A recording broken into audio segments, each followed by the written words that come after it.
and she has towards Subaru at that point, and she can't decide which is affecting her more in that moment. Thank you. So that was me this morning when you were late for the panel. that's actually how I knew, because I was sitting at my table and I heard like a very faint, and I was like, okay, I think I need to be somewhere right now. No. So thank you so much. yeah. For myself, let's see. Do retail first, and then we'll go back and do. Yeah, but I want to spend more time talking about other people's performances versus my own. Talk about yours. The one that I love to talk about, again, I know most of you have seen season 2, so a very common thing that'll happen if we are monologuing, especially during stuff like episode 18 or when she was doing the ogre story, is rather than doing the whole thing in a single pass, we will look for a place to break and then punch back in. Either we'll do it sentence by sentence or line by line if it's like a 2-sentence thing. But if it is just running on and on and on and on, then we will look for anything, whether it's a breath, if there's a temporary pause, something like that where we can catch our breath, hydrate, and then come back in.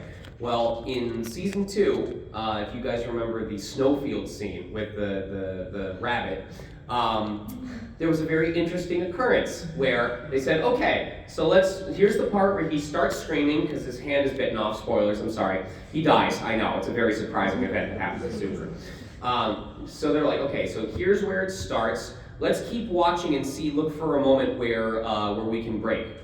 Okay, he's still screaming. Okay, he's still screaming.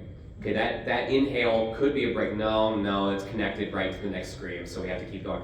Okay, shit. So, because it was like literally like 30 seconds straight of just blood-curdling, pain-induced screaming.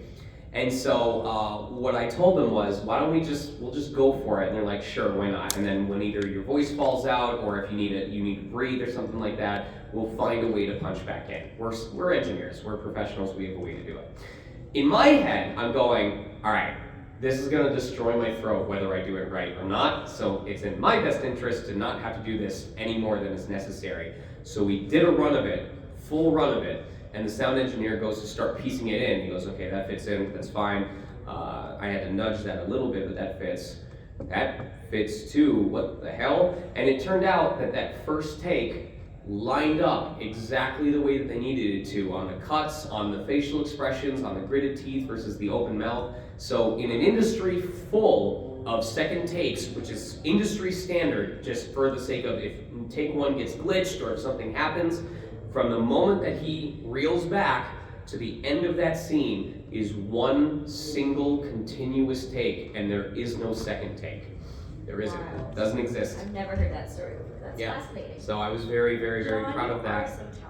And my old lady neighbor was very concerned. I'm sure. Because this was during COVID. No, I was worried they would. There was that viral post I made where I put up a sign that said, if it sounds like I'm murdering someone, 1, I'm not, 2, good. It means I'm doing a good job.